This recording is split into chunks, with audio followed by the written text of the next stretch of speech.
औज़ुबिल्लाहि मिनश्शैतानिर्रजीम बिस्मिल्लाहिर्रहमानिर्रहीम।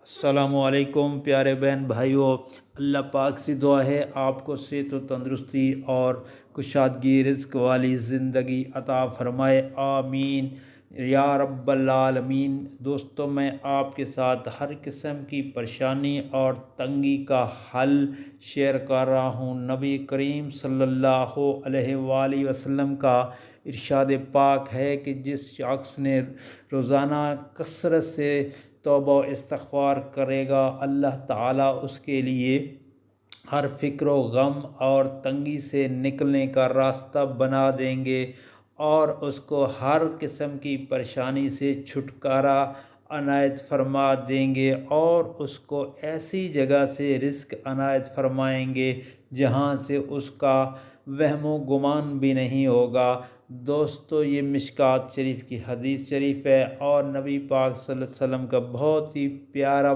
बयान, और आपसे गुजारिश इसको आगे शेयर करें। अल्लाह पाक से दुआ है अमल करने की तौफ़ीक अता फ़रमाए, आमीन या रब्बल आलमीन।